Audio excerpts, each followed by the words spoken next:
কোরবানির পশুর হাটের খবর জানাতে রাজধানীর ভাটারা গরুর হাট থেকে যুক্ত হচ্ছে সহকর্মী বিজন কুমার দাস। আমরা সরাসরি যুক্ত হব তার সাথে। বিজন, আপনি তো ভাটারা হাটে আছেন, শেষ মুহূর্তে ক্রেতা এবং বিক্রেতাদের খবর আমাদের জানাবেন। দেখুন, শেষ মুহূর্তে ক্রেতা বিক্রেতার একেবারে জমজমাট সেই ভাটারার হাটটি 100 ফিটের শেষ মাথায় যে হাটটি বসেছে। কিন্তু মজার ব্যাপার হচ্ছে, বিকেলে আমরা যে হাটটিতে ছিলাম খিলক্ষেত, সেখানে দেখেছিলাম যে ক্রেতা সংখ্যা কম ছিল, গরু একেবারেই ছিল না। কিন্তু এই হাটটিতে একেবারে উল্টো, প্রচুর সংখ্যক ক্রেতা এসেছেন।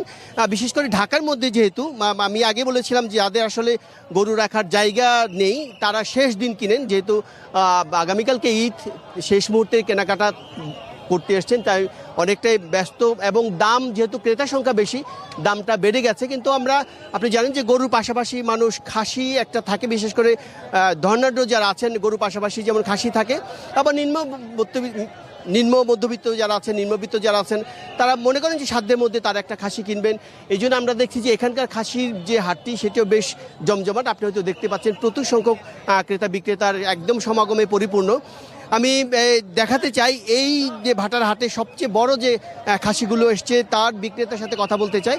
একটু জানিয়ে রাখি যে বাংলাদেশের সবচেয়ে বেশি ছাগল পালন হয় আমাদের যে বিখ্যাত জেলা, সেটি হচ্ছে যশোর। যশোর থেকে প্রতি বছরই প্রচুর সংখ্যক ছাগল আসে। সেই ছাগল আমি দেখাতে চাই, সবচেয়ে বড় যে ছাগলগুলো যদি একটু দেখাই। নগদের কাছে সব গ্রাহকই প্রিয়, তাই তো সারা দেশে ক্যাশ আউট চার্জ সবচেয়ে কম। এই হাটের সবচেয়ে বড় ছাগল এক একটা 50 থেকে 60 কেজি ওজন আপনি বলছিলেন। আমি জানতে চাইবো কতগুলো ছাগল আপনি এনেছিলেন এবং কতগুলো বিক্রি হয়েছে? মোট 48 পিস। 48 পিস। তো কতগুলো বিক্রি হয়েছে, কতগুলো আছে? 6 পিস আছে। আর আমার 6 পিস। দাম কেমন ছিল? দাম বিভিন্ন রকমের, 12,000, 14,000, 15,000, 18,000, 20,000। এখন যে এই বড় বড় খাসিগুলো আমরা দেখছি, এগুলো আপনি কত দামে বিক্রি করবেন? এগুলো এখন ধরেন 50-এর উপর এক একটা বেচা লাগবে।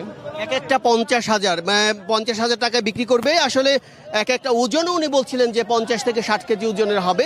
তো সব মিলে বেশ জমজমাট, যেহেতু শেষ মুহূর্তের এই ঈদের হাট জমজমাট আছে। তো সময়যত করাচ্ছে।